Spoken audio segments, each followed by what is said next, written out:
नमस्कार।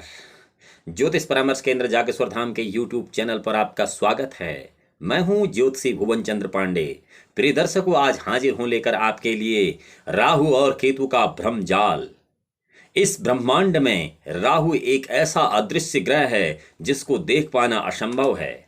सूर्य आदि ग्रहों को आप नित्य देखते हैं, चंद्रमा को आप नित्य देख लेते हैं, शुक्र तारे को भी बहुत सारे विद्वान लोग देख लेते हैं, जो प्रातःकाल के समय उत्तर दिशा की तरफ बहुत ज्यादा चमकता है। ऐसे ही पंच तारों में मंगल, बुध, गुरु, शुक्र, शनि सब दिखाई देते हैं। और यहां तक कि यदि आप गणना करें, वेद सिद्ध गणना करें, तो आप केतु को भी देख सकते हैं, जिसे ज्योतिष में धूमकेतु कहा जाता है। परंतु राहु एक ऐसा अदृश्य ग्रह है जिसे देख पाना किसी के बस की बात नहीं है। सतयुग, त्रेता और द्वापर में भी राहु ग्रह जो है अदृश्य ही रहता था, क्योंकि यह राहु की नैसर्गिक प्रवृत्ति है। ज्योतिष में राहु और केतु को छाया ग्रह माना गया है, अर्थात ऐसा ग्रह है जो देखा ही नहीं जाता, क्योंकि धूमकेतु भी बहुत कम नजर आता है, इसलिए उसे भी राहु की संज्ञा दे दी गई है। दंत कथाओं को छोड़ दिया जाए कि राहु का सिर काट दिया, केतु अलग हो गया, यह उस या उन लोगों की व्यक्तिगत विचार हो सकते हैं जिनकी क्षमता इतनी थी कि वो राहु और केतु को केवल एक इंसान रूप ही समझ सके थे। परंतु ज्योतिषी गणना के अनुसार वाकई में राहु एक अदृश्य ग्रह है। राहु क्या करता है, राहु के आपके जीवन पर क्या असर होते हैं, और राहु के इन महाभयानक और बहुत शुभ फलों को आप अपनी इच्छा अनुसार कैसे परिवर्तित कर सकते हैं, यह इस वीडियो के अंत में आपको बताया जाएगा। इससे पहले कि यदि आप इस चैनल पर नए हैं तो आप इस चैनल को सब्सक्राइब कर सकते हैं, बेल आइकन का बटन दबा सकते हैं, शेयर कर सकते हैं, केवल इसलिए कि ज्योतिष संबंधी महत्वपूर्ण जानकारी आपको तत्काल मिलेगी और शुद्ध ज्योतिष की जानकारी मिलेगी। यहां पर कोई लाव लपेट नहीं है, निःशुल्क परामर्श है। बताते हैं राहु क्या है। राहु के बारे में दो मंत्र कहे गए हैं कि अर्धकायम महावीर्यम चंद्रादित्य मर्दनम सिंह का गर्भ संभूतम तम राहुम प्रणमाम्यहम। सिंह का गर्भ संभूतम, सिंह का गर्भ संभूतम। अब कोई संस्कृत का विद्वान अगर संभूत को संस्कृत व्याकरण में पढ़े तो वह समझ सकता है कि इसका अर्थ क्या है। यह इधर का विषय नहीं है, क्योंकि यदि इस विवाद में अभी हम यहाँ पढ़ें तो बहुत लंबा विषय हो जाएगा और यह वीडियो न राहु की तरफ जाएगी बल्कि किसी एक दूसरी तरफ चली जाएगी। इसलिए आपको बताते हैं कि राहु या केतु जो हैं, यह ग्रह कैसे आपके जीवन को प्रभावित कर देते हैं। रंक को राजा और राजा को रंक बनाने में यदि कोई समर्थ है तो वह है राहु। राहु किस राशि में, किस भाव में कैसे फल देता हुआ हम आपको बताते हैं। राहु मेष वृश्चिक राशि में दूसरे घर में होने पर वाणी को अपघात पहुंचाता है। यदि किसी जातक की जन्म कुंडली में राहु दूसरे घर में है तो उसकी वाणी को अपघात पहुंचा सकता है। राहु किसी पाप ग्रह की राशि में है, दूसरे घर में है, तो व्यक्ति को प्रायः अकिंचन दरिद्र बना देता है। इसलिए धन भाव में भी राहु अच्छा नहीं माना गया है। राहु किसी भी पाप ग्रह की राशि में दोषयुक्त दृष्टि से है, अगर किसी दूसरे ग्रह की दृष्टि उस पर है तो भ्रमणशील प्रतिमय बना देता है जातक को। ऐसा व्यक्ति कोई बात गुप्त नहीं रख सकता है। यदि वह पुरुष है तो वह अपनी पत्नी के आदेशानुसार ही चलता है, और स्त्रियों के लिए भी यह है कि वह अपने मन से कुछ कह नहीं सकती हैं यदि राहु पुरुष की कुंडली में इस स्थिति में है तो। केतु धनु या मीन राशि में अगर है और यह वो दूसरे घर में है तो सुखी जीवन यापन करा देता है, परंतु राहु के लिए ऐसा नहीं है। शत्रु राशि पर होने में ऐसा केतु कई प्रकार के रोग करा देता है, धन की हानि करा देता है, पारिवारिक विग्रह का कारण बनता है। अब आपको आज सभी जगह कई लोग कहते होंगे भैया ग्रह कलेश है तो ऐसा कर देते हैं, ग्रह कलेश है तो हम तुम्हारी वो पूजा कर देते हैं, ग्रह कलेश है तो हम तुम्हारी ये पूजा। कुछ नहीं कर सकते तुम। आधान काले कमलोद्भवेनं वर्णावली भाल तलांतराले या कल्पिता पश्चिंती दैव्यताम होरागम ज्ञान विलोचन और गर्भ के समय में भगवान ब्रह्मा ने जिसके ललाट में जो लिख दिया उसको कोई नहीं मिटा सकता है, बशर्ते मिटाया अगर जा सकता है तो उसी तरीके से मिटाया जा सकता है जिस तरह की वो बीमारी है। इन्हें न तो जड़ का पता है न तने का पता है और उपाय करने चले जाते हैं। तीसरे घर में राहु व्यक्ति को वीर बना देता है, सफल व्यक्तित्व बना देता है, आराम और भोग विलास का जीवन व्यतीत करने वाला बना देता है। ऐसे राहु भाई बहनों से अल्प सुख की प्राप्ति कराता है। राहु अगर सिंह राशि में है अथवा अन्य किसी भी सम राशि में है तो भ्रात सुख के लिए अच्छा है। ऐसे जातक को भाइयों का बहुत अच्छा सुख मिलता है। अन्य मामलों में राहु भाई बहन के प्रेम को अवश्य थोड़ा कम करता है। राहु किसी शुभ ग्रह की राशि में होने पर कलाकारी, फोटोग्राफर, कैरियोग्राफर अभिरुचि उत्पन्न कर देता है। जातक में तकनीकी कार्य में ऐसे लोगों की बुद्धि बहुत अग्रसर कर देता है। उसे अपने भाई बहनों के लिए, अपने परिवार के लिए बहुत ज़्यादा धन व्यय करना पड़ता है। बहुत सारे परिवारों में ऐसा है कि एक आदमी पूरे परिवार का जिम्मा लेके चलता है जबकि वो परिवार का सबसे छोटा सदस्य होता है। यह सब उस राहु की स्थिति है। केतु अगर तीसरे घर में होता है तो व्यक्ति को वीर पुरुष तो बना देता है परंतु गैर मिलनसार वृत्ति का बना देता है। ऐसा जातक लोगों से मिलना पसंद कम करता है। उसको प्राय सम्मान में, समाज में जो सम्मान है उसमें वृद्धि होती रहती है, चाहे वो निर्दयी हो, प्रतिकारी हो या षड्यंत्रकारी ही क्यों न हो। लेकिन अगर केतु वहां पर है तो उसे बहुत अच्छा सम्मान प्राप्त कराता है। गुप्त गतिविधियों वाला, मानसिक रूप से असंतुष्ट भी ऐसा जातक होता है। नैतिक जीवन विकृति चाहे दूषित क्यों न हो लेकिन उसका बहुत सम्मान समाज में होता है। ऐसा व्यक्ति काम बहुत कम करने की कोशिश करता है। अल्प आयु में अर्थात युवा अवस्था में एक घातक बीमारी का शिकार ऐसे लोगों को होना पड़ता है।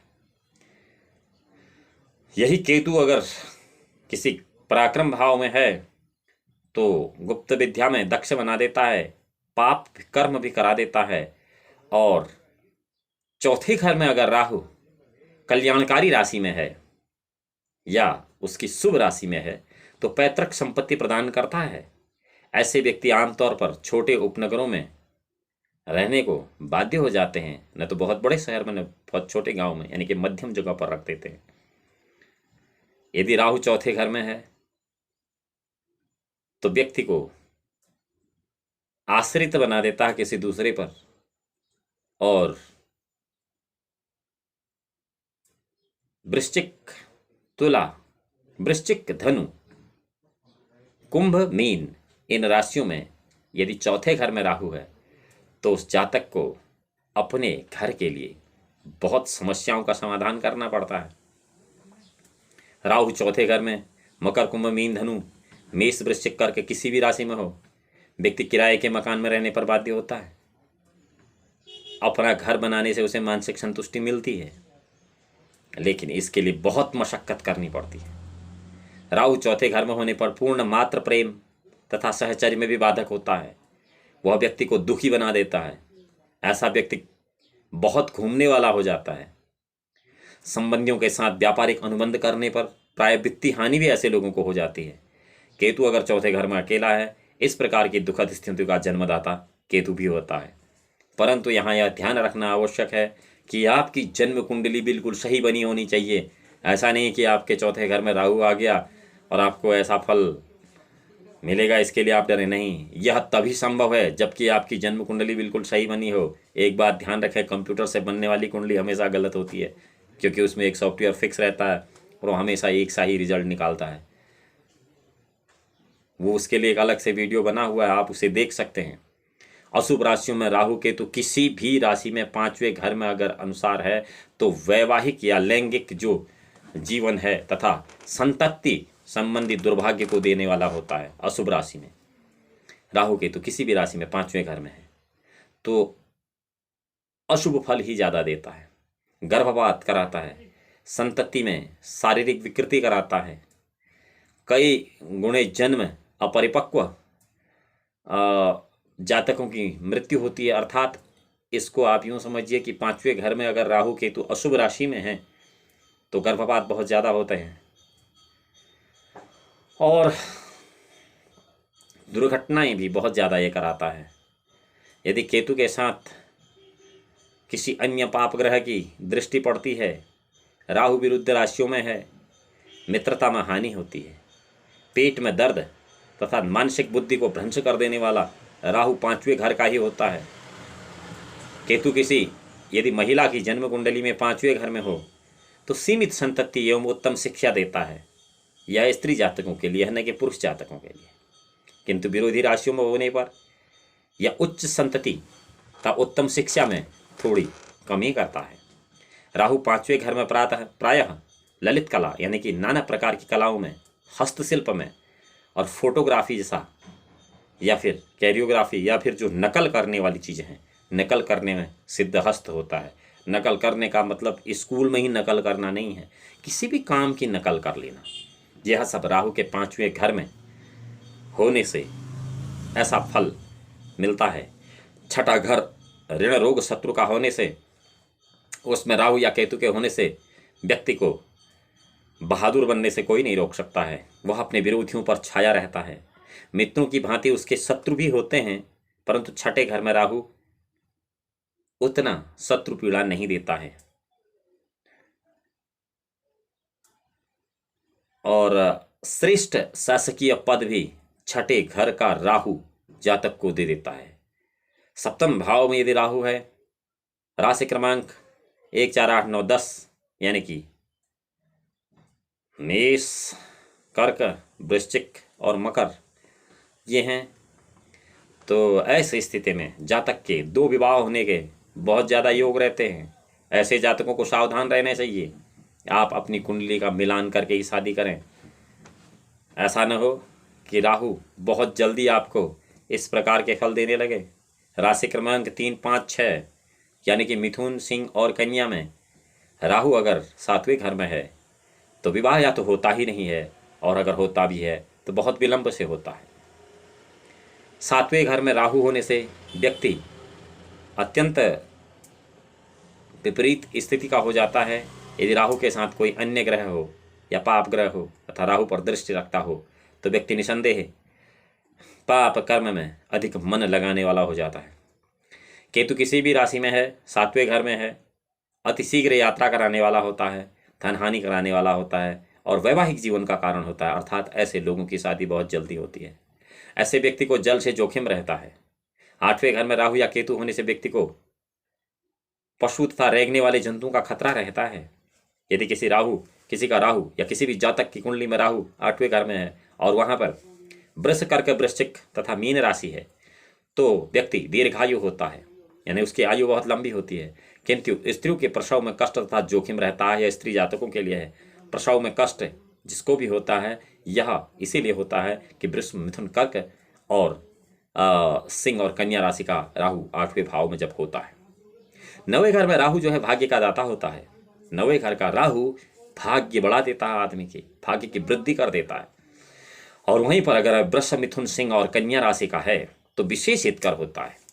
अन्य राशियों में भी अगर विपत्तियों में, विरोध में समृद्धि की ओर ले जाता है, लेकिन साधारण समय में यह निष्क्रिय होकर सो जाता है, किसी प्रकार के काम नहीं करता है। अब आप यह कहेंगे 9वें भाव में राहु है, राहु तो हमारे भाग्य को बढ़ा ही नहीं रहा। राहु 9वें भाव में तभी काम करता जब आप पर विपत्ति आए। यदि आप सुखी हैं तो राहु खुद सो जाता है। यह केवल राहु के 9वें घर के लिए हिसाब किताब है। ऐसा नहीं कि राहु ऐसे ही फल 8वें, 7वें, 10वें, 11वें भाव में। यहाँ आपको फिर बताता हूँ कि यह सारी गणना तब ठीक होगी जबकि आपकी कुंडली सही बनी होनी चाहिए। ऐसा नहीं कि कोई मोबाइल में से देख रहा और हाथ में किसी कागज़ में लिख रहे, बोला जी हम हस्तलिखित कुंडली बना रहे हैं। ऐसा भी नहीं कि कोई कंप्यूटर में से देख रहा आपको लिख के दे रहा कि हम हस्तलिखित कुंडली बना रहे हैं। हस्तलिखित कुंडली बनाना इतना आसान नहीं है। एक एक कुंडली को बनाने में 1.5, 2, 3 महीना लगता है जिसे हम बनाते हैं। आप हमारे ज्योतिष परामर्श केंद्र जागेश्वर धाम में आकर देख सकते हैं रजिस्टरों में किस प्रकार कुंडलियाँ बनाई जाती हैं। एक एक कुंडली को बनाने के लिए एक एक रजिस्टर भरना पड़ता है।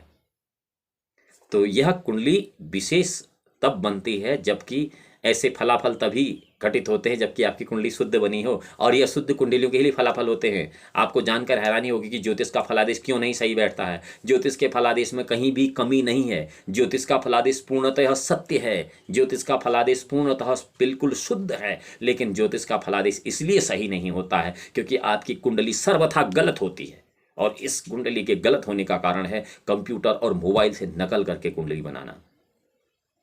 9वें घर में राहु भाग्य का दाता होता है, यह हमने आपको बताया। यह विशेष हितकर होता है। राशि क्रमांक 2, 3, 5, 6 यानी कि वृष, मिथुन, सिंह और कन्या राशि में राहु अगर भाग्य भाव में है तो उत्तम भाग्य का विधायक होता है, उत्तम भाग्य प्रदाता होता है। लेकिन राहु 9वें घर में तभी जागृत होता है जब आपको विपत्ति आए।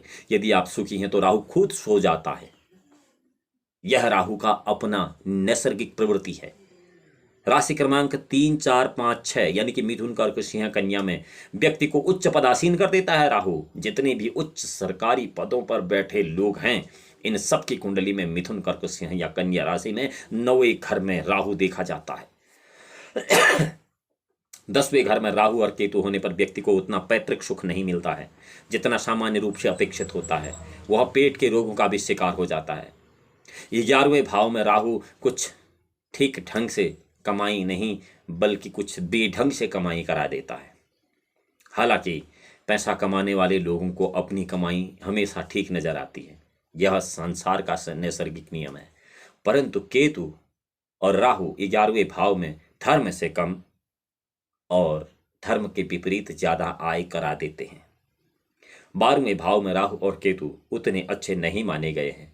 मेष, कर्क, तुला, मकर के यदि हैं तो साधारणतया ठीक रहते हैं, मध्यम रहते हैं, बहुत अच्छे फल नहीं देते हैं लेकिन उतने बुरे फल भी नहीं देते हैं। प्रिय दर्शकों, आज मैंने आपको बताया राहु और केतु का भ्रमजाल। राहु और केतु क्या है? राहु और केतु वाकई में छाया ग्रह हैं। राहु एक अदृश्य ग्रह है जिस ग्रह को न तो कभी देखा गया न देखा जा सकता है, परंतु ज्योतिषीय गणना ही एक उसके लिए एकमात्र साधन है राहु को देखने के लिए। अब ज्योतिषीय गणना क्यों राहु को देखने के लिए एकमात्र साधन है, इसका भी कारण बताते हैं कि यद्यत् शिखा मयूराणाम नागानाम मणियो तथा तद्दत वेदांग शास्त्राणाम ज्योतिषम मूर्धनम स्थितम। ज्योतिष वेद का नेत्र है।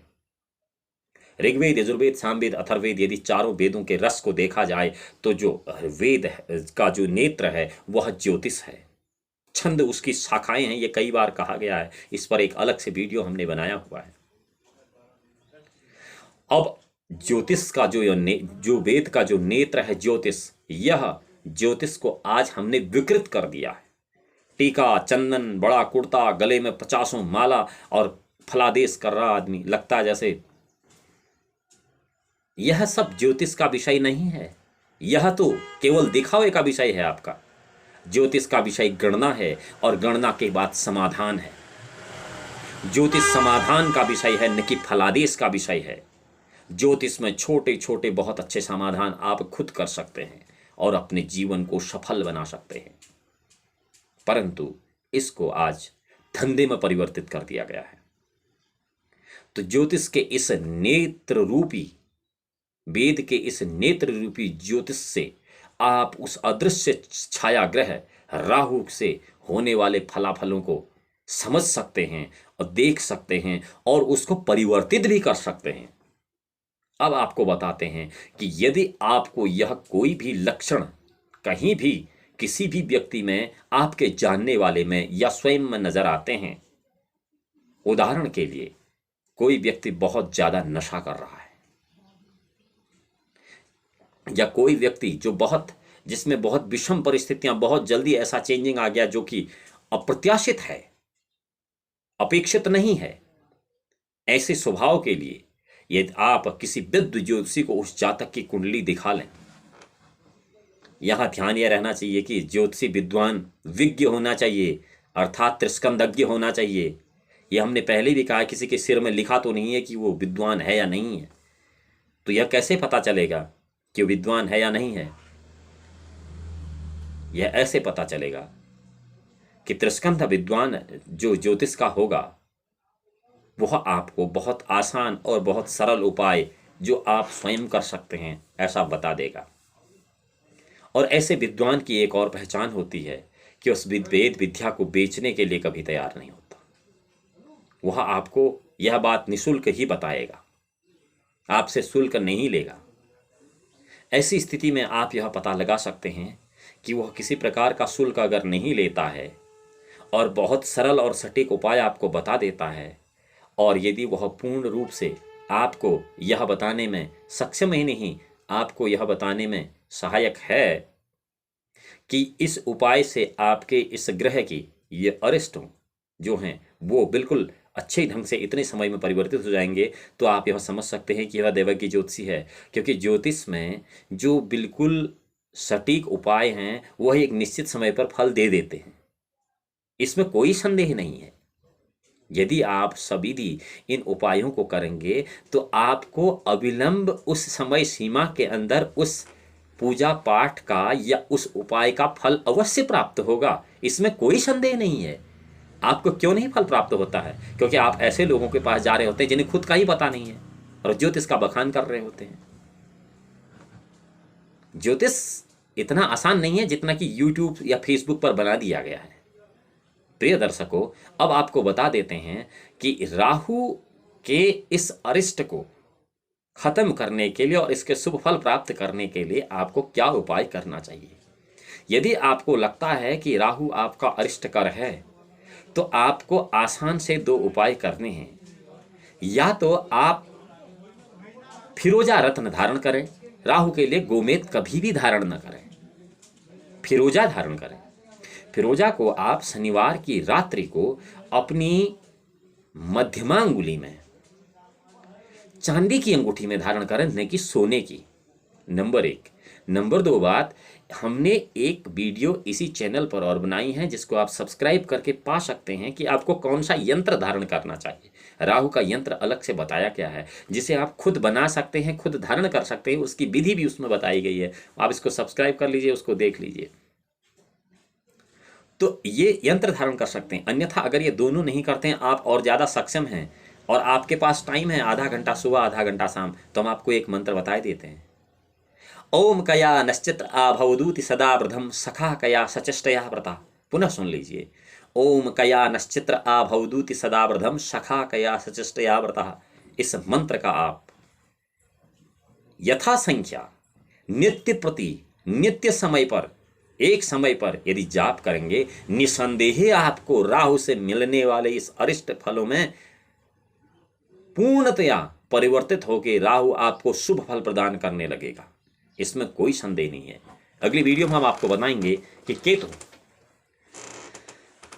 का भ्रमजाल क्या है और केतु से संबंधित क्या क्या कष्ट कुंडली में किसी जातक को हो सकते हैं और उसका निदान क्या है। भगवान भोलेनाथ आपका परम कल्याण करें। तब तक के लिए नमस्कार।